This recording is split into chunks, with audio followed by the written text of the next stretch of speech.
Imran Sila from the Strategic Communications Unit, and also the Executive Director of the Center for Accountability and Rule of Law, Kyle Ibrahim Tommy. Let me start with you, Imran Sila. The President sounded very conciliatory yesterday. Did his manner and tone come as a surprise to Sierra Leoneans last evening? Thank you again for having me. No, not at all. His Excellency the President has always spoken with passion, right, with fortitude, if you like, and he has always been able to speak to our higher angels, yeah, trying to bring out the best in us, Sierra Leoneans, making sure that we focus on the things that brings us together, that binds us together. It's about unity, right? It's about having a dialogue. It's about conversations, right? It's about development. How do we move the country forward? And we did see that in his speech yesterday. We know that it was one of the recommendations from the just concluded dialogue between the All People's Congress Party and the Sierra Leone People's Party, and the Chief Minister was there who signed for and on behalf of government, showing that His Excellency the President was committed. But even before that, His Excellency the President, in his address to Parliament, has talked about peace, unity, bringing the country together. In his address at the UN General Assembly, he used at that moment again to talk about peace and unity and the things we can do, amongst many things he said. And so, yes, it was a requirement, but it's not surprising coming from His Excellency the President. He was in his element yesterday. One of the best speeches, if not the best, by President Julius Maada Bio, and he spoke to the issues as required. Why did it take him so long to spoke the way he spoke last night? Well, don't forget that the dialogue ended, I think it was last week. Mm-hmm. And he, amongst a number of things he was asked to do, right, and for which government has given a commitment to, right, addressing the nation was definitely one of them. And so definitely he had to look, right, within his tight schedule to see. What is it? My point is, this is something, or this is a tone, or this is a manner that people had asked for long before even the dialogue commenced, even before the 2023 elections ended. Many people had asked for such a statement from the president. So let us go back to several statements he has made so far since his election, or the election again as President of the Republic of Sierra Leone. You remember him talking about SAFU. Low celebrate SAFU, right? Low vote SAFU, low go now SAFU. I think it is in keeping with that tone that he was able to talk to the nation yesterday. So it's not out of the blues that suddenly he has been talking about unity and reconciliation and peace and dialogue, right? He has extended overtures, right, for the longest time since the elections to the opposition party and all other political parties. Thankfully, we now know that the All People's Congress will be in Parliament tomorrow, including local councils. I mean, if we were to go by what CDI, the National Publicity Secretary, has indicated. And so I think, look, at the end of the day, His Excellency the President has given a clear commitment to every single one of those recommendations, right, from the dialogue, right, to pursue them, right, in the context of the law, because he keeps saying we have to respect our laws. And in those recommendations also, they talked about the laws, the Constitution of the Republic of Sierra Leone. Yeah? And so it is within that framework, in that context, that everything, right, is going to be looked at. And he has shown commitment from day one, right, and will continue to show. So has he accepted everything that came out of the dialogue? Oh, absolutely. Absolutely. I have just stated it, and definitely he did say that in his speech yesterday. Right? I mean, he said Sierra Leoneans are tired of political bickering, hate speech, and disunity, and together we must say never again in this time to focus our energies, ideas, and our collective will towards national agenda that delivers food security, provides jobs for our youth, empowers our women, and prepares our nation into a middle-income country. You know? So, I mean, that was the tone, that was the manner of the speech of His Excellency the President, right? He also said, and I'm quoting him again from his speech yesterday, to every citizen of this country, I tell you, this dialogue transcends politics and political divides.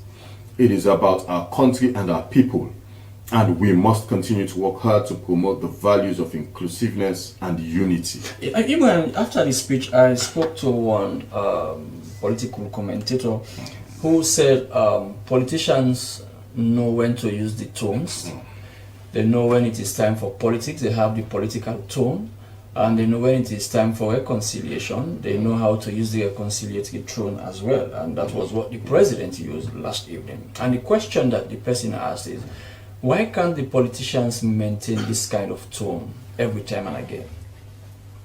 Well, I mean, I don't know if there was any amount of historical context, right, or understanding of the president that we have since 2018.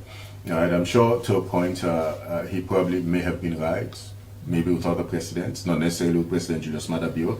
He has been very consistent in his tone and in his manner and in his demeanor. He has always talked about unity. He has always talked about bringing people together. Right? He has always shown that commitment. Right? Otherwise, some of the monumental things we have done as a government would never have been possible had he not shown that demeanor and disposition. Right? In his leadership, he has always led by example. Right? And yesterday was just one more. But it just concluded 2018 elections. If you are to listen to some of the statements made by Dr. Samura Kamara and even President Bio as a candidate, some of those statements, many people say we are fiery statements made by the two leading politicians. So look, campaigns are not pleasant, not by any means. Yeah. But what you also have to understand, that is what makes us. But that's a deliberate example that politicians have always used. That during campaign, we can say things. I don't think that's a perfect example to give. No, but I mean, you are one person who has always given that example. That during campaigns, people can say anything. But that is precisely the point, right? You say things that you're looking to. Even if they can undermine national unity and cohesion, you say them. Look, so there is no ill intent, right? Right? Neither from no presidential candidate. No, any candidate whatsoever, whether it's a local council, a mayoral district, right, or parliamentarians, there is no ill intent to bring and cause instability. People may have said things during the campaign, right, but then once campaigns are over and results are announced, I mean, that's the case. I remember hosting you here. You did say, Samura Kamara made certain statement that, in your own estimation, those statements were tantamount to creating panic and disunity in the country. Look, again, I can quote you. I'm also very forward-looking in life. Yeah, I always say glass half full instead of it being half empty. My point is, even if so do you want to reverse that now? Even if he may have, we're talking about moving forward. Okay. In a tranquil and peaceful atmosphere. How do we come together? Whatever may have been said is now in the past. Yeah, we have learned from it. We're moving forward. Right? And it is in that spirit that I would also like to congratulate Dr. Samura Kamara and the leadership of the APC for going into those conversations, yeah, and giving their best, right, putting their best foot forward. Ultimately, they realized it was about Sierra Leone, it was about the country, it was about development. It is about development. It is about Sierra Leone and how we can come together. So those party political persuasions may come, right, when elections come again. But for now, I think in the spirit of unity and harmony and peace and love, this newfound rapprochement, right, that we're seeking to maintain, I think we should allow that atmosphere to. Thank you very much, Iman. What a nice way to bring in Ibrahim Tommy, the executive director of the Center for Accountability and Rule of Law. He has also watched the president's speech, and I'm sure Ibrahim Tommy, welcome to the podium. Oh, thank you. How would you assess the president's tone last evening? It was just the kind of tone we expected from him. And it's the kind of tone that I would expect from the APC leadership and hopefully their supporters. This country needs unity, we need peace, we need cohesion. I mean, to be honest, this is not about one party or the other, it's about the people, it's about us.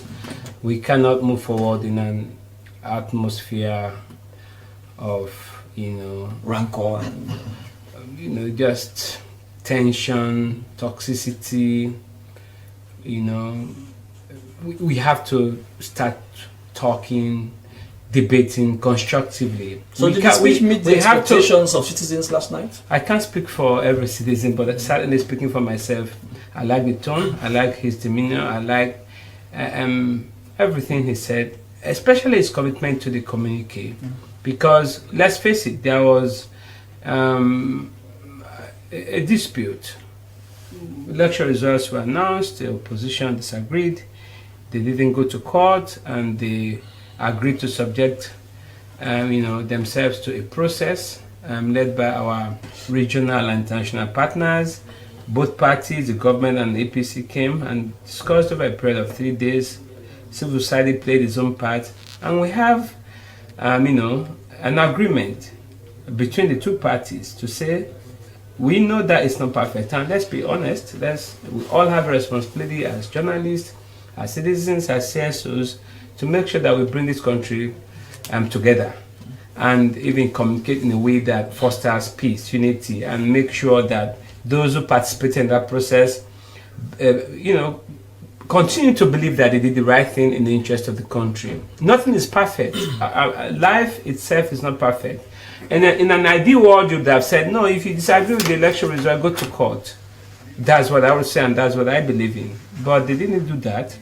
And the government said, yes, you are our brothers and sisters. We're happy to meet with you and resolve this. Because the whole point of going to court, of course, is to resolve a dispute.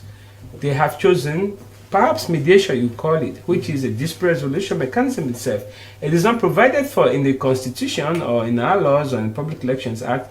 But for example, when I did my electoral justice report in 2002, you should read it, I did make the point about the need for a mediated resolution of election-related disputes. So not that I'm saying that was what they ought to have done. They could have done something else, but that was what they chose, and the government submitted to it, and international partners supported it. We have an outcome that hopefully brings the country together, so and hopefully provides an opportunity. Most importantly for me, for most people, it's just about the immediate gains. APC members get their return to parliament, get their salaries back, and the people who have been accused are facing charges which are politically, I don't think it's fair to say politically motivated, but perhaps politically related, because people who are protesting, for example, before the elections or during the elections, you can say it's politically related, not necessarily politically motivated.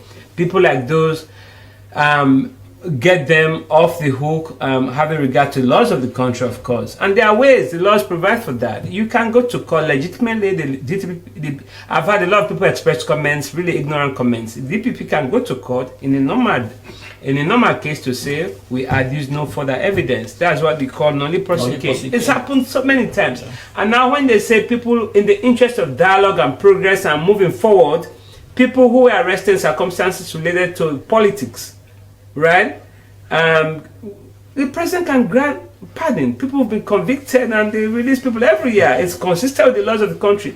And people have tried to make that like we've never had instances where the president of the state has granted pardon, where a judge can even convict you and binding over the peace to say, go, you've convicted you, but I'm not going to send you to jail, go away. It's consistent with the law. But here with social media, we're all experts. Everyone is an expert, and unfortunately, the studio experts get to win the day because they're the ones who have the loudest voice. Okay, nowadays. Everything in that communique, I insist, can be done having regard to the laws of the country. But how do you think Dr. Samura Kamara and the APC should reciprocate now that the president has spoken first? According to the agreement, he was supposed to speak and he has now spoken. And how do you think the APC and Dr. Samura Kamara should reciprocate, should receive the president's speech? I really like the way you put it, the APC and Dr. Samura Kamara. I like to think that the leadership of the APC who participated in that dialogue went to it, to the dialogue with sincerity, and they remained committed to it. I followed it. I was in the room, but I followed it on regular. Every hour I checked with my friends who were in the room. They were very committed. And for people, and again, this is the thing, for people who are not privy to the conversation, discussions in that room, you think that, these guys went and just, played and got out and signed a communique. It was heated on occasions. It was really tense, and it needed the grace of God and the dexterity of the interlocutors from the AU, ECOWAS and Commonwealth to calm them down to get to where we are. It serves no one's purpose to have a country where the opposition is not part of governance, where the country feels divided. That's not democracy. It doesn't serve the opposition, it doesn't serve the interest of the ruling party, it serves nobody's interest. Let's face it, if you only understand it from that angle, and actually it has to be said that there was no way you are going to reverse the outcome, because the only way you can reverse it legally would be to go to court. You have chosen not to go to court, and I understand that. So what we got, I would say, was the best possible outcome for this country. So what should the APC, not just the APC and its leadership, but even the SFB should do, is to basically rally behind that agreement, ensure that we hold the government, because it's the government which has most of the obligation to deliver, hold the government to account and ensure that they do what is contained in that agreement. On the part of the supporters of both political parties, I think we all need peace.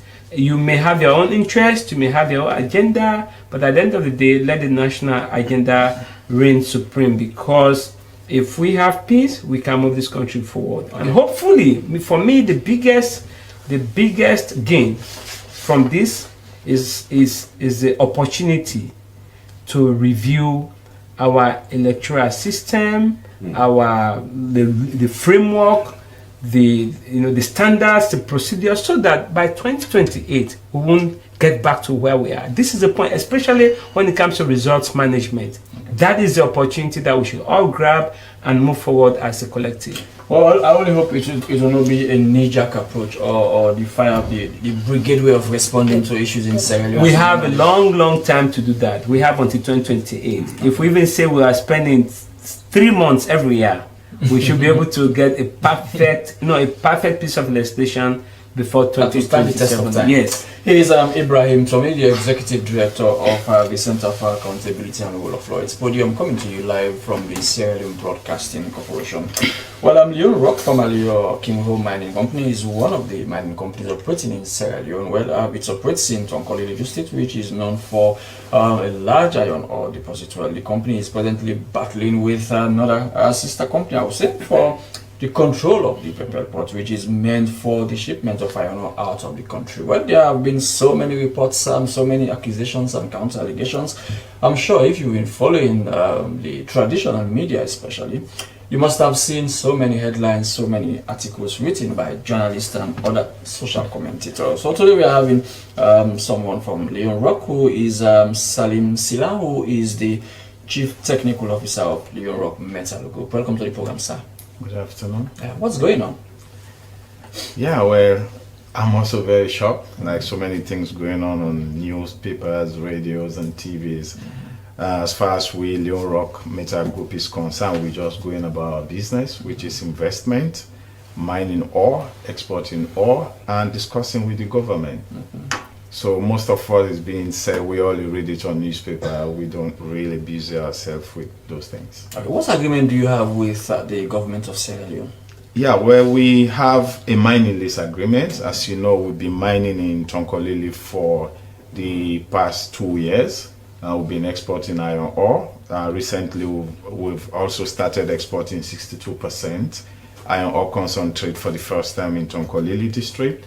We are also negotiating with the government for the extension of our rail and port management and operational agreement. I mean, that is the bone of contention here, the rail and port. That is the subject of discussion on the media for the past 1 month now. What exactly is Leone Rock asking for? Yeah, well, we are not really asking for anything that we want to compare like with other companies, like in the form of competition or anything. We just offering the best to the government and the people of this country. And I tell you, what we offer this government is gonna be a blueprint in West Africa. There is no agreement in this country, in the history of this country, that's better than what we offer. What makes it so? Oh yeah, so I have facts. All I'm saying here, people could read the agreement of Arise and let them read what we propose to the government, and I put my job on the line. If anything they found that is not correct. Now let's take the first day. I see some newspaper printing about RS will be paying X, and Leone Rock will be paying X. So look at the both agreements. We're actually offering $1.5 million annually to the government. And I do know in our RISE agreement, I saw 1.1 million US dollars. And now let me give you the difference. For our agreement, $1.5 million, we also offered 5% increment year on year. So if we pay 1.5, next year will be plus 5%, and the total of that plus 5%. So let's think about the community. The community has been complaining for a very long time about the surface rent payment and all of these things, but the government has been paying them. But the money is really small. We're talking of 385 million loans.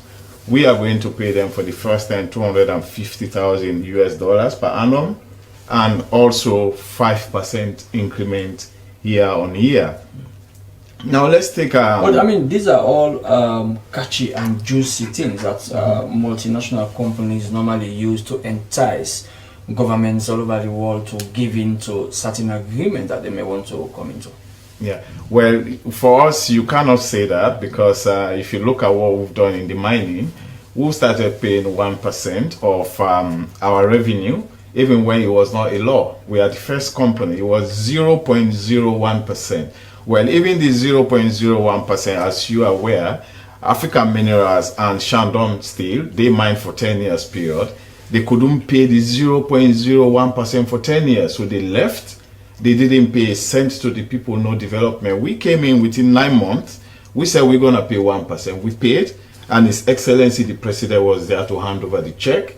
And this year you also saw we paid the highest amount, which was over 20.3 billion loans to the community.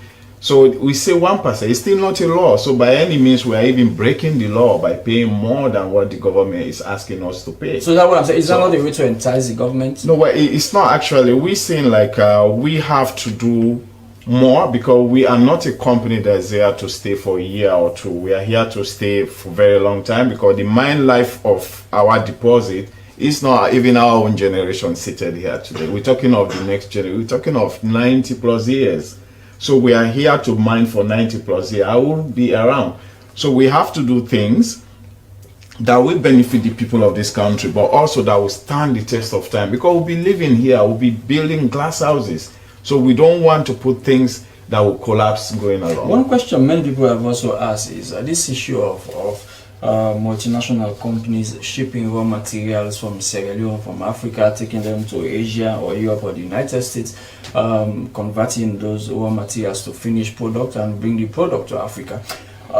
Do you, as Leone Rock, do you guys have any intention of using our resources, the iron ore for example, converting it into finished product and help cushion some of this issue of importation that we are facing? Yes, and that's actually a very good question, because if you look at Tonkolili iron ore mine during the days of African Minerals and Shandong Steel, I have to go back to them for historic reasons, because they were there. You realize that after a very period of 6-8 months, some people will go home, because they said iron ore price is down and all of that. Is because the grade that is there is 57%. It's actually DSO, direct shipping ore. So when we came in, as I mentioned earlier, we actually started exporting 62% concentrate. And I can assure you by the end of 2024, there will be no 57% coming out of Tonkolili. We'll be exporting completely beneficiated iron ore to the market. This brings more revenue, but we are not even looking at that. Like I said, we are looking at long term. So in 5 years time, we're going to build the first steel smelting plant in this country. So we're looking at is, why do we have this iron ore, global market shock? It's because the grade is low, and you have to export to the international market. So when we have our steel smelting industry here, we don't have to worry about global market price anymore, because we are exporting final product. So with that, we can be shock resistant for our ore, and also we can bring in more revenue, of course, for the government. Mr. Government had in mind to make the Pepele Rail Ports an independent entity, wherein an independent person or company will be in charge, and mining company will come and use the facility, ship out and whatever product they want to ship out. As it is now, you are asking to have a full control of the facilities. Yes. Is that not going to to serve as a disadvantage to other companies. I will come to a letter written, which I'm sure you must have seen, the Marampa stuff. They said in the letter that they wrote to the minister that you asked them to sell the iron ore that they had mined to you instead of you allowing them to use the port facilities. Yeah, well, that's actually what they say, but they haven't proven any evidence to support that. But one thing I can tell you, think definitely they would have written such a letter and citing that without having any well, proof? if they can write a letter, they can also prove an evidence. So even in their letter, they even suggesting that Leone Rock is asking for 20 years time. They say it's excessive. I've seen Marampa's proposal. So this is just basic hypocrisy. They are asking for the same number of years because they very well know as investors that it's impossible for you to put certain amount of money. It's like you are renting a house. So if you cannot spend 500,000 leones to repair a house, you have to pay 100 leones for, and the landowner say, well, it's for 1 year. When you're paying 100 leones, so 100 leones times how many months should give you 5 million leones? So the mathematics is just basic. So they are not talking to fools. But one thing I can tell you is our agreement, the government is going to get better, and this country is going to get a lot more money and a lot more incentive than any company, including Marampa, offer. What I about have the agreement. the government had with Arise, for example? Are you asking them to go against that agreement to scrap it or what? No, that's up to the government. But all I'm saying is, now let's look at some money, because for government, what is important is the money coming to them. So Leone Rock agreement say income tax, we're gonna pay 25% to the government. Arise agreement say year 1 to year 15 is 0.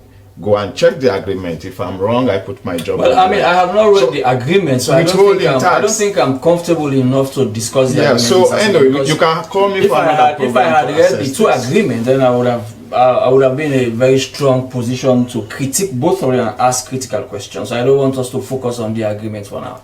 Yeah, and this is why I got really disappointed, because you have very senior journalists that are just debating on the issues of the car would fall real. This Talabi kind of body. This country is gone beyond that. You don't just bring OJ and Palo and people dance, they drink and they gone.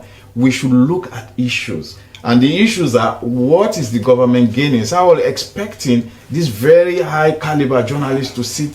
Can I have Leone Rock agreement? Can I have RS agreement? And they analyze this for the people. Yeah, I have started reading them, but I've not read them in detail yet. So I am completely disappointed. Okay, the program you are watching is a podium coming to you live from the Sierra Leone Broadcasting Corporation with me, Asmi. Now let's go to another issue now. Well, looking at the manner in which children and youths are involving in the intake of drugs and alcohol in Sierra Leone, Students Against Violence Everywhere has engaged the pupils from various schools in Freetown on the effect of taking alcohol. Well, in recent years, there has been an alarming increase in the number of youths and children involved in the intake of harmful drugs and alcohol. Well, this has prompted the national fights as government and non-governmental organizations are putting up great efforts to ensure they address this menace, which, if allowed to continue, will threaten the life of many young people. Well, in the studio is Abbas Conte, who is the Secretary General of Save Sierra Leone. Welcome to the program, Abbas. Thank you for having me. What method are you using to target young people? This issue of drug intake, for example, the most popular one now is Kush. From schools to other communities, you see young people who should have been very active and productive are engaging in alcohol consumption. So basically, as a non-violence driven organization, we have thought it fit that we need to embark on massive awareness raising sensitization, ranging from interfacing with children or students who in their various communities, and as well as in their schools as well.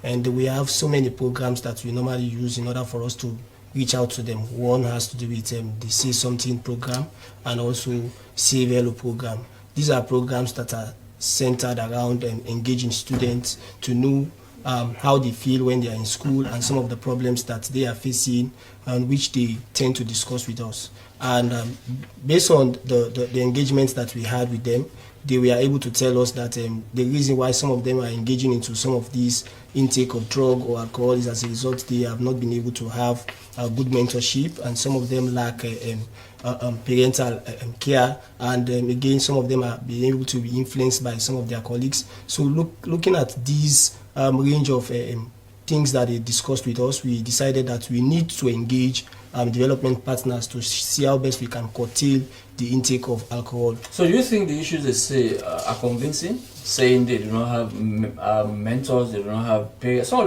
them are coming from homes where they have parents, they have mothers and fathers. So they couch their explanation based on peer group influence. And if you look at it, it is obvious that yes, it is highly likely that they can being influenced by this intake of alcohol through peer group influence. So we thought it fit that we need to see how best we can engage these development partners, and one of which has to do with the Sierra Leone Brewery Limited, and they see it as also a need for us to embark on what we refer to as a massive sensitization by implementing Save SL underage drinking with the theme below 18 and zero tolerance against. But even brewery itself, I'm not defending brewery, but I don't think brewery would sanction the sale of alcohol to someone below 18. They don't do that. That is against their policy, I want to believe. No, but they are creating the awareness that alcohol are meant for adults, those who are above 18. Who are above 18. And then they want to see how best they can create that enabling environment wherein, or they can discourage students not to take, particularly so when you are below the age of 18, not to take alcohol. Why not target those who sell the alcohol? Well, that would be another. Because brewery does not sell it in shops, in bars or pubs. That would be another program that we are going to embark on. But for now, we want to target the pupils, particularly so because it will affect them psychologically and their ability. How many schools are you targeting? We are targeting schools within Freetown. All schools in Freetown or specific schools? Specific schools, both in the west and that of the east as well. Okay, continue to stay with us. He is Abbas Conte. Now, Imran Sila, your lips were shaking. I think you want to. Well, before you come to this issue now, because you are here to talk on the president's speech last evening. And represent government as well. So. Okay, so you want to have a bite? Both, yeah. Let me just say. By the way, before you have your bite, it seems your government is in a very difficult. You are in a dilemma now. When you follow the media and whatever, you see this issue of those for Arise, those for Leone Rock. So the government is now in dilemmas. Which way to go? We need a dialogue. Dialogue. So this one is going to remain in dialogue. Let's bring or prepare for dialogue. Let me just say, right, that the government of President Julius Maada Bio values partnerships, in the private sector particularly because that is what they are. We value partnership to the point that His Excellency the President has been to Port Loko District to turn the sword on an economic zone for Arise. We accompanied His Excellency the President for the Community Development Fund. I think it was about 20.3 billion leones. And that shows the extent to which His Excellency the President wants private sector development and growth in this country, because ultimately it's about the people of this country making sure that they're able to get jobs, right, and fend for themselves and be able to meet their families' expectations. I have seen a lot of activity on the media, and it doesn't really create the right picture. I sense a bit of hyping and overhyping. Really? Oh, absolutely. You know, the fact of is it not the government that is in dilemma? Absolutely not. The fact of the matter is this: the government of President Julius Maada Bio has to be very thorough, deliberate, and careful, right, and have the highest regard for the law. There's a contractual agreement with King Ho, Leone Rock, if you like, which gives them the option of first refusal. So the prerogative is with them. It is for them to say no, and before you begin to consider or have some other considerations. Yeah? And you know, if people understand exactly what is contained in the initial contract between the government of Sierra Leone and Leone Rock, all of the media hype you're seeing would not exist.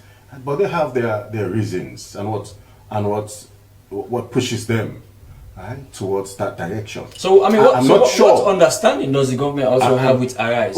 Look, there's a contractual agreement between the government of Sierra Leone and Leone. No, I'm asking about Arise also. They have the option of first refusal when it comes to the ports and the rail. Yeah? So clearly it is for them to say, we are not interested anymore. And then government can have other considerations and have other conversations with regards to the ports and rail. So at the moment, who controls the rail and ports? Government, I think it is Leone Rock and King Ho. Government has to be committed to that contractual agreement by law. And therefore I don't think it is fair to have a conversation about ports and rail when we know exactly, I know for a fact what is in that contract and what the contract agreements are. Yeah. Leone Rock, like he has stated, I mean, I don't work for Leone Rock, I work for government. I should be able to understand in these conversations, right, exactly what the facts are. But Imran, the fear that other mining companies are having is that if Leone Rock is given the sole control of the port and rail facilities, they are also going to be affected because, I mean, it is going to be monopolized. That's the argument some are pushing. So they are asking, why not give it to an independent institution that can work? We are all mining. I'm coming, Imran. Okay. We are all mining companies who come and use the facility equally. I don't think that's a fair conclusion to get to, or fair analogy to make. And that is so simply because whatever the contract agreements are between the government of Sierra Leone and King Ho, it does not preclude others, right, from using that facility. Have you read the letter written by Maram? I'm not going to read any letter. I know. No, you are supposed to read that letter. I should be the author and the source of information. No, but you should read. Not a letter. That's not a fly-by-night letter. That's an authentic letter I want to believe. My point is this. Now let us get to more serious conversations. This is a serious conversation. Absolutely. I'm not going to countenance that letter. Whatever their concerns. So you take it with a pinch of salt? I know for a fact that the government of Sierra Leone is under His Excellency the President, is very thorough, deliberate, considerate, careful, having the highest regard for the law. They want the way they write, let them tone down, right? Because government is not moved by the 15 newspaper or they come out the top of angry thing. I hope you understand. Government is moved by the law, right, and in best interest of the people. So when is government going to take a decision on this matter? I don't think you talk. I mean, practically, for all practical purposes, I don't think it's a question of taking decisions. A decision has already been made? I don't think for all practical purposes it's a question of taking decisions. It's a question of what? It's a question of getting others in that sector to understand what is contained in those decisions ultimately. So when are those decisions going to be made? And I'm sure government, right, has quite clearly in mind that view, and we'll definitely have this conversation so that they understand. Okay, now let's go to the issue that we are here for before I come to Ibrahim. We don't have much time. Are we expecting to see President Bio and Dr. Samura Kamara in public maybe in the next few weeks or months, shaking hands and all? Because is that what we are expecting after? Because I'm sure maybe Samura Kamara will also make a speech to reciprocate, and also after that, what next? So look, I don't think it is inconceivable for that to happen. And I say so because I attended the funeral in Bo of Auntie Philo, Dr. Kande Unkela's late wife. And I saw His Excellency the President and Dr. Samura Kamara working together, right, until His Excellency the President left the church. They are actually sitting together in church. So they have a relationship that goes beyond party politics, right, and the parties and views we hold, right, because of the political parties we belong to. So it is not going to be a novelty if it should happen. When? I mean, I don't know, right, but it has happened before. And if we were to go by what has happened in the past, that's a clear indication that it would happen again at some point, and many more times. Okay, let me bring in lots of my notes. Okay, conclusions. Ibrahim, tell me, how do you think the APC, for example, should manage the expectations of its supporters? Good question. It's not just about, well, maybe expectations before they went into the dialogue, and now it's about managing frustrations, managing sense of disillusionment among some of its members. I hope they are in the minority, which is not to say their views or concerns should be ignored. I think what I would have thought should be part of this package would be some form of support, financial support, I should say, that the government will provide to the APC to engage its members at community level on social media, town hall meetings, to explain to them the rationale, what informed this communique, the communique, and what are the actions that they are taking. So definitely, I don't think they should. I mean, the government should, let just the leadership of the APC deal with its own members. Government has a responsibility to support. I submit financially and otherwise the leadership of the APC to engage, to have really constructive engagement using the media, using community outreach, so that they understand what informed the communique. Because a lot of times people make decisions based on ignorance. They do not know. They see a video or an audio message from someone who doesn't even understand the context, because, no disrespect intended, because of the low levels of education and exposure, people find it hard sometimes to understand certain things. But when they hear from their leadership, and that's why it is really critical, as civil society and even journalists, we also have a responsibility to explain to the people, to really set a tone that would promote, encourage, foster. So how is the this moment? How should and this, cohesion that we want. momentum be maintained by both the APC and the SLPP? You talked about the symbolic handshaking or walking on the streets of Freetown. It's got its own value. Just the photo itself has got its own value. But beyond that, I think we should all be genuine about it. And we propose that we think about. It's not a holiday, but think about declare one day, one afternoon, just call it National Peace Day, where you may step out of your house and shake the hands of your neighbors. I have lived in a neighborhood where I see my neighbors once in a while, we talk, but we never really get a chance, especially in Freetown. You can have that day, because we need peace, not just between the leadership of the two parties. We need peace among the supporters, members. Just step out there and shake whoever it is, shake hands, sit down, spend a minute or two, talk to your neighbor, and let people understand. Because people, they are also, keep in mind, times are hard. A lot of people are falling on hard times. Man, they had one. You understand? We really need to have the conversation. That is why, again, as leaders, not just the political leadership, leaders in the media, in civil society, I think we have a responsibility to communicate what helps build a solid, peaceful, cohesive society. Thank you very much, Ibrahim Tony. Mr. Sida, as we shall be on, shortly from now, what do you expect from government? Yeah, well, already I know what we expected from government is already going to be given. And what is that? I can tell you the cabinet, the members the president selected to negotiate with us, they are no fools. They have the interest of the country. What I saw, I've never even believed I would see that in my career, the rest of my career after 20 years. When they negotiate, everything is what about the country. You talk of GST. For example, in our rice agreement, they say they will pay GST after 15 years.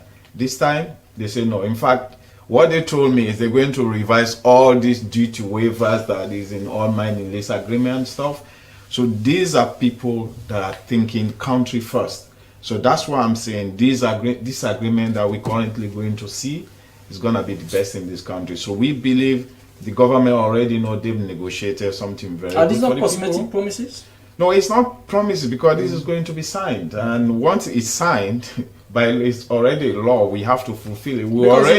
You only need, Mr. Sila, you only need to go to some of these communities, be it in Pepel, be it in Tonkolili, and look at the lives of those people living there. You ask yourself whether these are the communities that these minerals are being mined.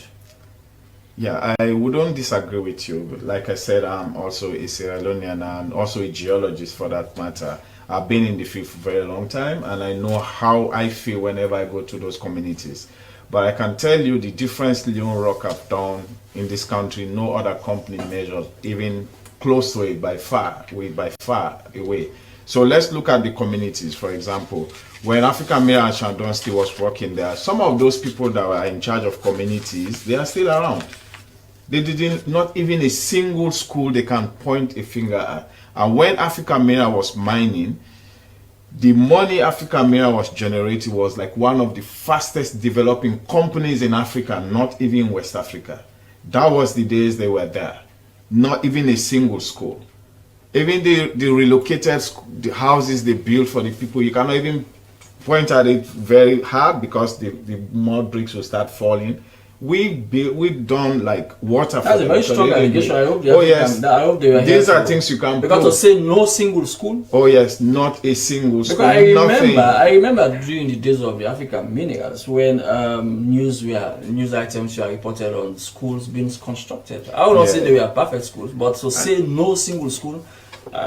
And this is what I'm saying. This is the same that Talabi Pado kind of. Yeah, because people go and just take machoma and people dance, they drink, they drunk, they go home. This country is beyond that. Go and show it. We can show it. We show it on TV almost every day. We show it on newspaper. We have journalists going there. We are showing it. The president went there and held the check. Where is their check? Show it to the people. So we need to take our people off from this. How will I say this archaic days of just assuming. Let's give our people evidence. For you as a journalist and even the other journalists seated out there, this is the best thing we can do for our people. We don't have to give them money, but show them where they get money. And this is what we do as nationals in Leone Rock. The other nationals that were African minerals, they failed this country, they failed our people. We've made the difference and we're not going to stand for anybody to reverse that difference for the people of this country. We will. What are those behind Leone Rock? No, we don't. I don't focus on individual people. There are a group of people. The people behind Leone Rock. Yeah. Oh yes, we nationals. So you can look at our profile, our archive. You will see that. I mean, the investors behind Leone Rock. The investors is Chinese investors. But the stereotypic thinking of okay, because the Chinese they do very bad things. That should also change because I don't want people to judge them by their color or their origin. Judge them by the content of their character. That is, they've done things no other company have done in this country before. Okay, that's important. Well, thank you very much, Mr. Silla. He is the Chief Technical Officer of Leone Rock Metal Group. Abbas Conte, in just a few seconds as we round up, what more schools will we be visiting? Well, we are planning to visit schools within the central area, such as the Albert Academy, the Government Model Education, and the National Pentecostal School. And we are also planning to visit other schools at the western area, Prince of Wales, St. Edwards, and the likes. Thank you. I think Ibrahim told me in just 5 seconds. What do we hope to see next? Well, I hope that the communique will be implemented, and once this statement has been released, because I think it was one of the things that was promised, that the APC will return to governance to occupy their seats in parliament and local councils. And beyond that, truly, I think we have to be sincere about peace, cohesion. I really expect the leadership and the membership of both APC and SFPP, and of course the other political parties and citizens who do not belong to these parties to really focus on Thank peace you very building. much, Imran. Let's build a cohesive Your own society. 5 seconds. The key thing here is not only about making speeches, but also implementing what has been signed to the latter. Well, His Excellency the President is committed, and I would just like, as a way to end, to re-echo and reiterate his words that the provisions in this mediated dialogue agreement will receive the highest consideration from his government. Okay. Full stop. Well, that's a good way to end today's edition of the podium. Thanks to all my guests, Imran Silla, Ibrahim Tommy, Abbas Conte, and also Salim Silla, who is the Chief Technical Officer of Leone Rock Metal Group.